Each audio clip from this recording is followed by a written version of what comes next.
Salut à tous, c'est Poisson Fécond.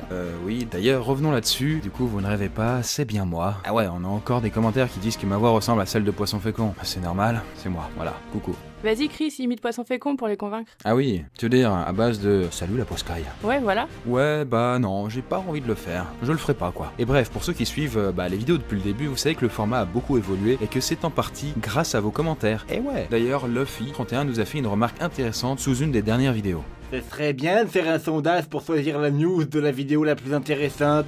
Eh bien, c'est une très bonne idée. Du coup, on le fait. Allez, on est comme ça, nous, ici. Donc ouais, restez jusqu'à la fin pour pouvoir répondre au sondage, pour nous dire quelle actu vous aurez préféré. Allez, bref, on passe au sommaire, puisque dans la vidéo du jour, nous allons voir que la science essaye de nous prédire la nouvelle saison de Game of Thrones. On vous fera une version sans spoil, pas de panique. Ensuite, une étude s'intéresse de près aux produits ménagers que vous utilisez tous les jours, et vous allez voir que c'est pas du joli. Puis nous verrons que les Chinois s'amusent encore une fois à faire des manipulations génétiques sur des singes, cette fois-ci. Et enfin, une nouvelle espèce humaine a été identifiée, les Homo lusonensis. Bref, encore plein de choses à apprendre aujourd'hui, du coup c'est parti, générique.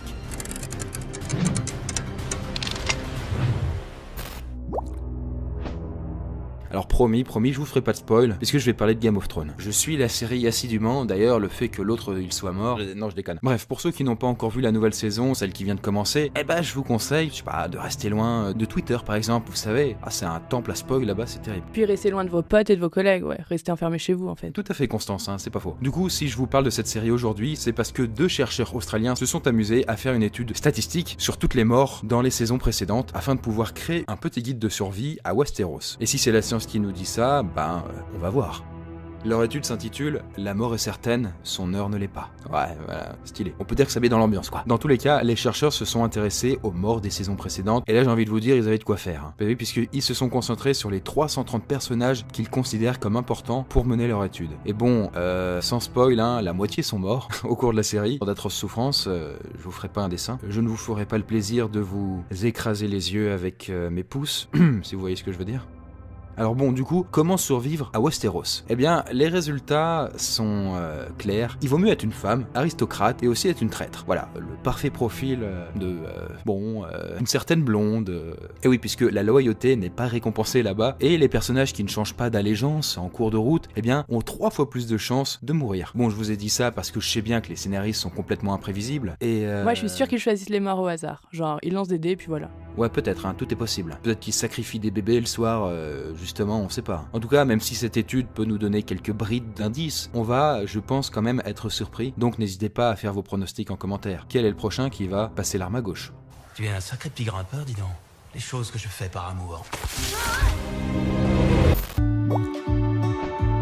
Un groupe de chercheurs vient de créer un outil capable de rendre leur couleur à vos anciennes photos. En gros, c'est les photos en noir et blanc que vous trouvez dans le placard chez mamie. Exactement Constance, les chercheurs ont donné une photo colorée et sa copie en noir et blanc à une intelligence artificielle qui se cache derrière Colorize, pour qu'elle s'entraîne à deviner la couleur la plus probable d'une photo à partir de sa copie en noir et blanc. Là par exemple, ce machin, c'est de la pelouse donc ça doit être vert. Là c'est un être humain, il aura plutôt une peau un peu beige, vous voyez. Puis elle comparait son résultat à l'original et elle recommençait jusqu'à ce que ce soit juste. Elle s'est entraînée sur des centaines et des centaines de photos et du coup maintenant elle obtient de très bons résultats, comme vous pouvez le voir. Après attention, le catalogue de référence est composé de photos singapouriennes, donc l'IA est plutôt biaisée. Vous voyez, elle était sur des types asiatiques. Donc si vous lui donnez une photo de vous, elle va la traiter comme une photo de son pays. Donc il pourrait y avoir des variations au niveau des couleurs. Mais en tout cas, c'est un très bon début.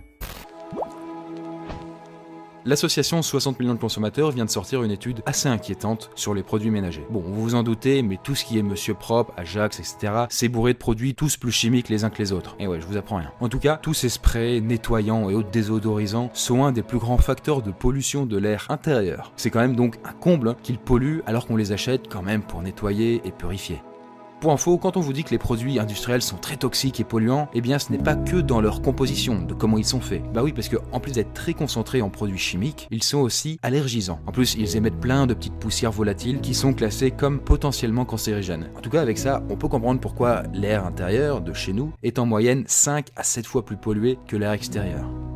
Mais alors vous te dites, ouais, c'est quoi la solution? Eh bien ce serait de privilégier des alternatives naturelles. Bah oui, puisqu'il y a plein de remèdes de grand-mère pour faire le ménage qui sont très efficaces et beaucoup plus sains pour votre santé. Constance, quelques idées dans l'air? Bah il paraît qu'avec du vinaigre et du bicarbonate, on peut déjà faire des trucs assez cool. Merci Constance, tu gères du pâté. Ah bah c'était un plaisir, hein. Ouais, bah si vous n'êtes pas convaincu et que vous voulez continuer à utiliser les mêmes produits qu'avant, eh bien sachez que l'association se bat pour qu'un étiquetage clair soit mis en place sur les produits avec des scores allant de A à E. Et comme ça, bah vous pourrez faire votre choix avec des informations un peu plus compréhensibles, un petit peu comme quand vous choisissez un frigo quoi. Ce serait donc une avancée dans le domaine. Mon père dit que les tâches ont de la mémoire. Il vaut mieux repartir à zéro que d'essayer de les nettoyer. Est-ce que vous vous souvenez de Bereshit? Putain, j'entends le mot shit dedans, ça me perturbe. Bref, vous savez, c'est la sonde envoyée par Israël pour effectuer un alunissage. Eh bien, on a eu de ces nouvelles, et elles sont pas ouf, parce que, sans suspense, eh bien la mission est un échec, et la sonde s'est littéralement écrasée sur la Lune. Et oui, puisque, alors qu'elle entamait sa descente vers notre satellite, les équipes ont perdu contact avec elle pendant quelques instants, à peine une minute, mais c'était assez pour qu'elle perde de son côté énormément d'altitude, et du coup, que son crash soit inévitable. La sonde a quand même pris une photo de la Lune qu'elle a transmise juste avant de s'exploser, comme une crotte dans la poussière lunaire. Mais visiblement, ça n'a heureusement pas découragé l'équipe israélienne qui pense déjà à une mission Bereshit 2. Après avoir créé des bébés OGM, les Chinois sont désormais en train d'implanter des gènes humains dans le cerveau des singes. Oui, vous avez bien entendu. Donc ouais, on peut dire qu'ils sont à fond sur la manipulation génétique. Là-dessus, Constance, toi, qu'est-ce que t'en penses? C'est marrant, ça me fait penser un peu à un film, un truc. Bah ouais, mais encore t'as rien vu, puisque ces scientifiques ont isolé le gène humain MCPH1, voilà je vous le donne en mille, il s'appelle comme ça, qui joue chez nous un rôle dans le développement de notre cerveau, et ils l'ont alors implanté chez des singes. Et à terme, eh bien ces scientifiques pensent pouvoir créer des singes plus intelligents que les humains, tout à fait. Alors évidemment cette expérience crée un immense débat dans la communauté scientifique, puisque là ça touche vraiment des questions d'éthique. Le gène a été implanté chez 11 embryons de macaques et dès le début, 6 d'entre eux sont morts. Voilà, à peu près la moitié. Bon, là-dessus, l'équipe aurait pu se dire « Oh putain, c'est mauvais signe », mais elle a continué à observer les 5 spécimens restants. Et là-dessus, le résultat est que cette modification a vraiment un impact sur les singes. D'abord, le cerveau des singes modifiés n'a pas changé de taille, mais il s'est développé plus lentement que ses congénères, comme en fait pour un cerveau humain. Ensuite, les chercheurs ont fait passer des tests aux singes qui ont montré alors une meilleure mémoire à court terme et un temps de réaction plus court. Là-dessus, vous vous dites, mais comment ce genre d'expérience peut être justifié? On touche à la vie là, les mecs, c'est pas possible. Eh bien, les chercheurs expliquent que s'ils font ce genre de tests sur les animaux, c'est simplement pour pouvoir étudier l'évolution de l'intelligence humaine. Bah oui, puisque en isolant un gène et en le donnant à une espèce proche de l'homme, on peut mieux se rendre compte de son rôle, puisque les différences que cela crée chez le macaque sont toutes le résultat de ce gène. Après, voilà, je ne vous cache pas que ce genre d'expérience est très loin de faire l'unanimité, et d'ailleurs, ce serait tout simplement interdit de faire ce genre de choses en France. Lui, c'est un emmerdeur. Il se croit plus malin que les autres. Eh, on dirait vraiment qu'il pense. Vous savez, l'un des critères essentiels lors des missions spatiales, c'est de s'assurer de la bonne santé des astronautes. Donc la NASA essaye de prévoir l'impact des séjours dans l'espace sur le corps humain. Et là-dessus, on peut dire que l'astronaute Scott Kelly leur donne un sacré coup de pouce. Bah oui, il se trouve qu'il a un frère jumeau avec un code génétique quasiment identique au sien. Bon, vous voyez, un jumeau c'est comme un clone, quelque part. Dédicace à tous les jumeaux. Du coup, lorsqu'il est parti 1 an dans l'ISS, on a pu comparer son vieillissement avec son frère resté sur Terre. C'est très pratique quand même. Et donc, en plus de la perte de masse et de la hausse du risque d'AVC, les chercheurs ont observé un changement dans les gènes de l'astronaute, et là-dessus, ils ont du mal à l'expliquer. Quelque part, le mec, c'est un peu devenu un mutant, quoi. Normalement, les télomères, vous savez, c'est l'extrémité des chromosomes, eh bien, ça diminue avec le vieillissement cellulaire. Mais chez Scott, le mec dans l'espace donc, les télomères se sont allongés pendant son séjour, ce qui est assez étrange. Après, l'étude montre aussi que ces changements sont réversibles, car presque tout est redevenu normal en 6 mois, une fois de retour sur Terre.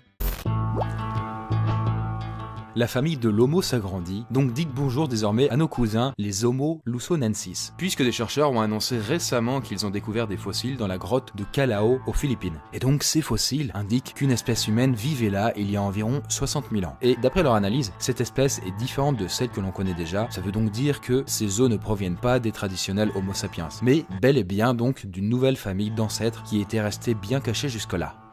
Du coup, les Homo lusonensis ne seraient pas les ancêtres directs des hommes modernes, donc nous, mais bien une espèce voisine, des copains quoi. Enfin des copains, on sait pas, on s'est peut-être foutu sur la gueule. En tout cas, ce qui est sûr, c'est qu'ils étaient sur notre planète en même temps que nous. Et pour rentrer dans les détails anatomiques de ces cousins éloignés, eh bien voilà leurs caractéristiques principales. Déjà, leurs pieds un peu courbés indiquent qu'ils étaient bipèdes et peut-être qu'ils grimpaient aux arbres. Et sinon, leurs dents sont un peu bizarres puisqu'elles ont 2 ou 3 racines au lieu d'1 ou 2 pour nous. Et du coup, elle montre aussi qu'ils étaient sûrement très petits. Oui, après ça c'est pas tout à fait sûr, mais c'est une piste. En fait, cette espèce a des caractéristiques communes à la fois chez l'Homo sapiens, mais aussi avec les Australopithèques. C'est donc ce qu'on appelle une espèce mosaïque. Voilà, ça vous fait un petit mot en plus.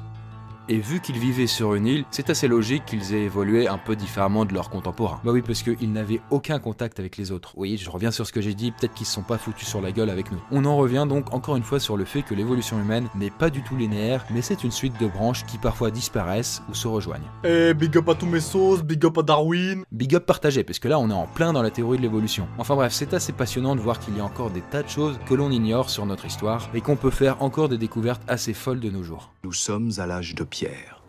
Pierre? Présent. Pierre? Présent. Et bien voilà, c'est tout pour aujourd'hui, j'espère que cette nouvelle vidéo vous a plu, on est très curieux de savoir quelle actu vous aura le plus intéressé, et c'est pourquoi, eh bien oui, on a mis en place un petit sondage. Et il se trouve...